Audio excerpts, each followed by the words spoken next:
I used to love windows.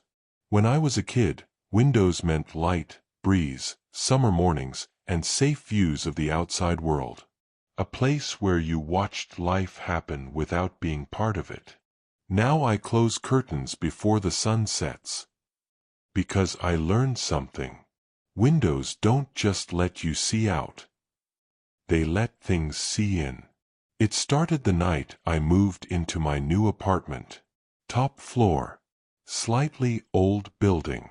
Cheap rent, which is never a good sign, but I didn't question it. Sometimes life doesn't give you many choices.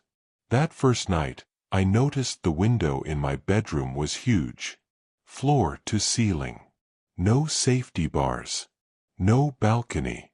Just open space and the city far below. Beautiful, at first.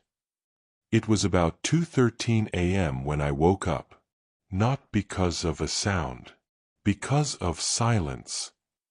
The type of silence that feels deliberate. Heavy. Like everything around you is holding its breath. And something else isn't. My room was dark except for the faint glow from a streetlight outside. Light barely reached the curtains, just enough to show their outline. But the curtains weren't still. They were slightly bent inward, like someone was standing on the other side, leaning forward, watching. I stared for a long time, trying to convince myself I was half asleep. Curtains move.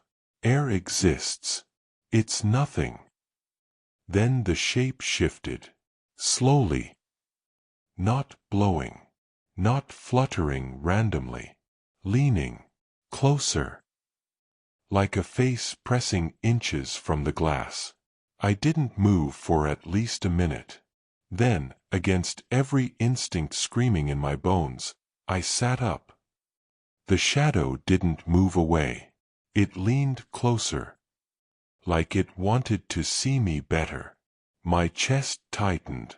My throat locked. Something old in my brain, older than fear, older than language, whispered, "Don't look." I got out of bed, walked to the wall, and reached for the curtain. My hand stopped halfway. Because something tapped the glass. Softly. Once. Like a knuckle. Not loud. Just enough so I knew. It was intentional. I couldn't breathe. I pulled the curtain back. The window was empty. No one. Just the city.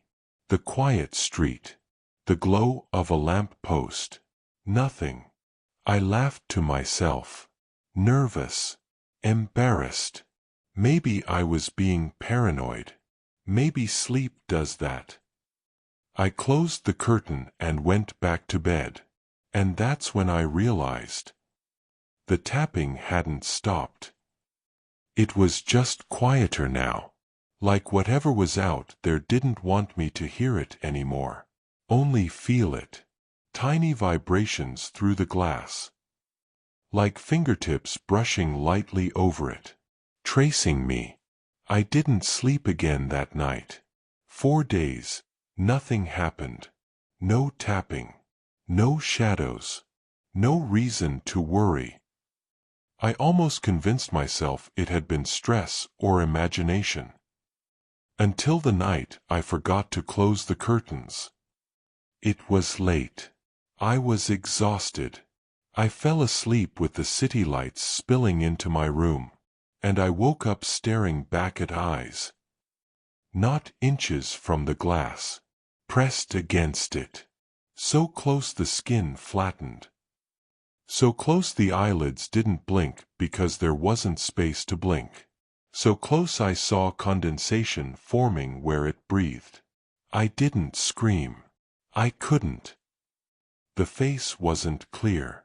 It wasn't like a normal intruder. It was wrong. Too pale for a human. Too still to be alive. Expression empty, but soaking in every part of me like hunger in silence. It didn't move. Didn't tilt its head. didn't change. Just watched. I scrambled out of bed so fast I hit the floor. By the time I stood up, the window was empty again. But something new appeared. A handprint. On the inside of the glass. I didn't sleep again. You'd think I'd move out. But fear isn't logical.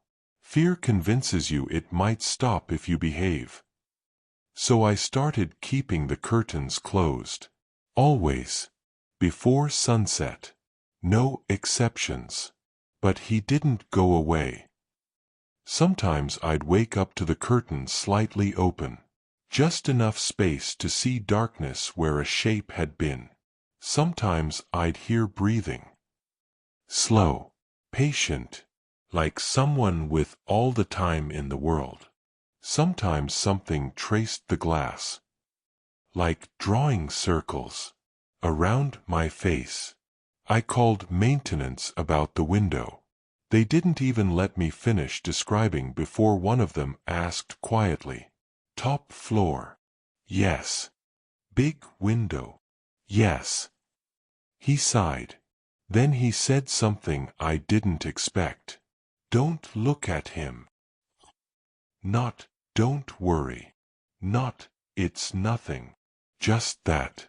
Don't look at him. He wouldn't explain. He just walked away. That night, I did everything right. Curtains closed. Lights off. Phone near me. And still, at 3:08 a.m. 3 taps. Not like knocking. Like testing. Tap. Pause. Tap. Pause. Tap. As if asking a question. And then, my phone vibrated. An unknown number. No profile picture. No name. Just a message.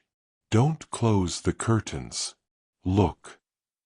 Before I could think, before fear could stop me, I opened them. He wasn't outside anymore. He was inside the reflection.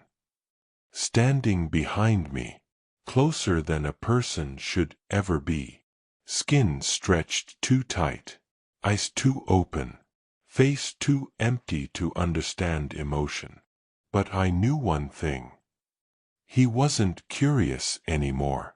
He was familiar. Like he'd been watching me long enough to feel like he owned me. I didn't turn around. Because I knew, without doubt, if I looked at him directly, if I acknowledged him fully, he'd stay.